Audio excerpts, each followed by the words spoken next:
ទឹកស្ទឹងខេត្តពោធិ៍សាត់ដល់កម្រិតប្រកាសអាសន្នហើយក្រោយមន្ទីរធនធានទឹកនិងឧតុនិយមខេត្តពោធិ៍សាត់ចេញសេចក្តីជូនដំណឹងបែបនេះ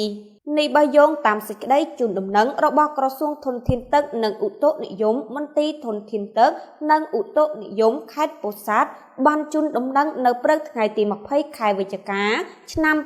2025នេះថា Collagen ហារីសម្បុកត្រចៀកកម្មបានទាំងសុខភាពនិងសម្រស់ជំនួយដល់សក់ក្រចកឆ្អឹងសន្លាក់ធ្វើឲ្យគេងលក់ស្រួលជាពិសេសជួយឲ្យស្បែកសភ្លឺថ្លាម៉ត់រលោងចេញពីខាងក្នុងត្រឹមរយៈពេល7ថ្ងៃវីតាមីនក្រមុំ SOVF ធ្វើឲ្យស្ត្រីមានភាពជឿជាក់ដូចវ័យ20ឆ្នាំ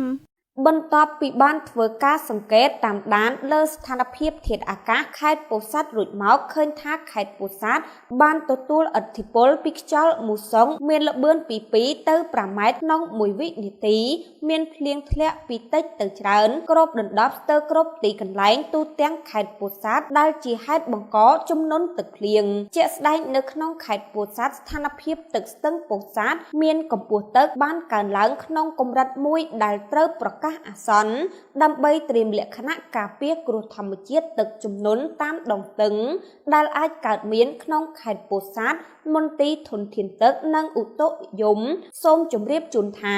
បន្ទាប់ពីបានធ្វើការសង្កេតតាមដានលើស្ថានភាពអាកាសធាតុមានភ្លៀងធ្លាក់នៅតំបន់ជួរភ្នំក្រវាញស្ទឹងអារ៉ែនិងស្ទឹងធំមានកម្រិតខ្ពស់មកលើដងស្ទឹងពោធិ៍សាត់ឥទ្ធិពលនៃស្ទឹងខាងលើនេះនឹងធ្វើឲ្យទឹកស្ទឹងពោធិ៍សាត់មានសន្ទុះកើនឡើងបន្តបន្ទាប់និងអាចបង្កឲ្យមានទឹកជំនន់